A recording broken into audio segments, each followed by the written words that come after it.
As coisas políticas têm por principal condição a oportunidade, já dizia um prestigiado senador do Império, Nabuco de Araújo, pai de Joaquim Nabuco. Estamos em crise, ninguém o ignora. Porém, a crise também abre oportunidades. Quando a economia voava, postergaram-se as reformas necessárias. Argumentava-se muitas vezes ser impossível trocar pneu com o carro em movimento. Agora que o carro está parado, é a hora de fazer um check-up completo e os ajustes necessários. Pois a inação cobra um preço, como anunciava o famoso discurso de Nabuco de Araújo. Dizia o senador no século XIX. Quereis saber as consequências da inação? Hei de dizer com toda a sinceridade, com toda a força da minha convicção: o pouco serve hoje, o muito amanhã não basta. As coisas políticas têm por principal condição a oportunidade. As reformas, por poucas que sejam, valem muito na ocasião, ao depois não satisfazem, ainda que sejam amplas. Está passando da hora de se apresentar uma agenda de reformas de curto, de média e de longa respiração e debatê-la com toda a sociedade. Algumas questões parecem inadiáveis.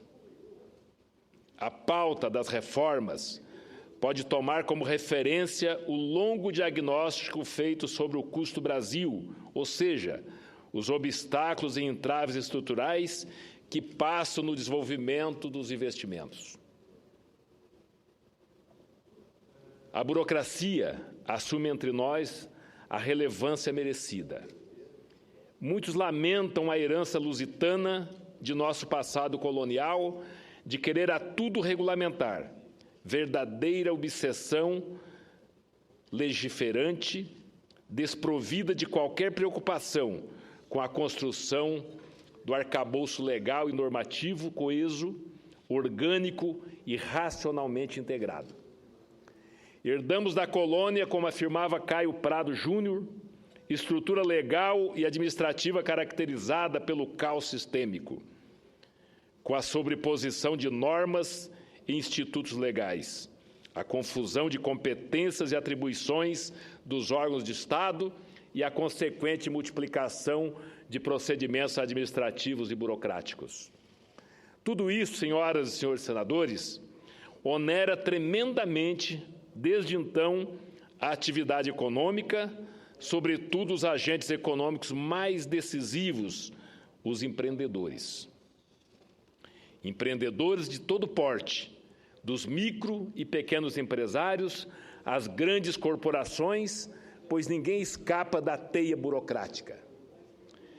Mesmo as empresas que se caracterizam por obter desempenho de excelência têm seu destino muitas vezes definido pela sorte de gargalos burocráticos e administrativos que surgem no caminho. A revista Veja publicou interessante matéria, cujo título Burocracia, a praga que atormenta as empresas brasileiras que mais crescem. É quase uma tese.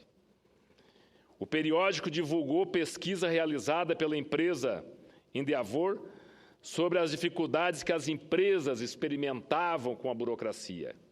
Conclui a matéria: a burocracia parece calibrada para punir as empresas na hora em que elas mais crescem. A conclusão não surpreende ninguém minimamente familiarizado com o mundo dos empreendedores. Empreender no Brasil não é para qualquer um. Estamos sempre na ribanceira dos rankings que medem ambiente de negócios. O mais conhecido deles, senhora presidente, publicado anualmente pelo Banco Mundial, nos situa na 116ª posição. Em pesquisa sobre ambiente de negócios feita em 189 economias. Na edição deste ano, caímos 5 posições, O Brasil está caindo, o Brasil não está avançando, o Brasil não está patinando, está andando de marcha ré.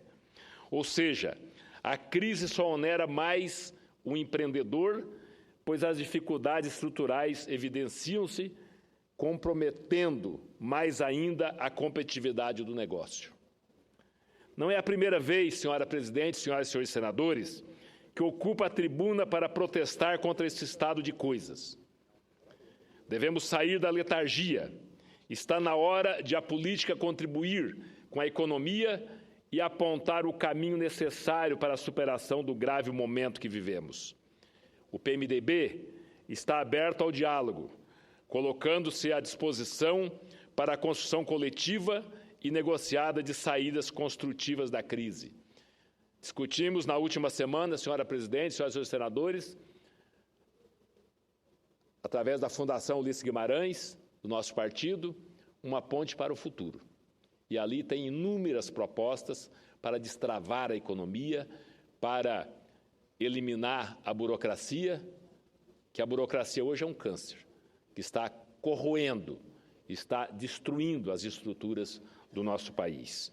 Vamos colocar a agenda de reformas a andar. Eu mesmo, senhora presidente, na área da reforma política, que não sai, só sai meia sola, não sai uma reforma completa, porque muitas vezes os próprios parlamentares, e eu poderia colocar aqui como referência a última lei que nós votamos, e entre elas, entre as matérias, os projetos, as PECs, estava uma que eu fui relator, a PEC 40, de autoria do senador José Sarney, que não está mais nesta casa, mas ele deixou aqui muitos projetos em andamento, muitos projetos aprovados, outros em andamento, que se todos fossem aprovados, com certeza melhoraria a situação do Brasil. E na área eleitoral, a PEC 40 dizia do fim das coligações proporcionais. Eu entendo que essa, não sou eu, com quem eu tenho conversado, o entendimento é que essa PEC poderia resolver 80% do problema da reforma política, o fim das coligações proporcionais, inclusive para colocar um freio na escalada de criação de partidos, que a nossa democracia não vai aguentar essa escalada de criação de partidos, já com 35 partidos, com 28 bancadas na Câmara dos Deputados e acho que umas 14, 15 aqui no Senado Federal. Então, essa PEC seria muito importante. Foi aprovada no Senado e reprovada na Câmara. E eu dei entrada agora a uma nova PEC tratando do mesmo tema, do fim das coligações proporcionais. Peguei a assinatura de mais de 30 senadores e já dei entrada aqui no Senado Federal e que, se essa PEC é aprovada, nós vamos aí caminhar para uma reforma política um pouco mais ampla. Então, senhora presidente, eu acho que as reformas talvez não possam valer para o imediato.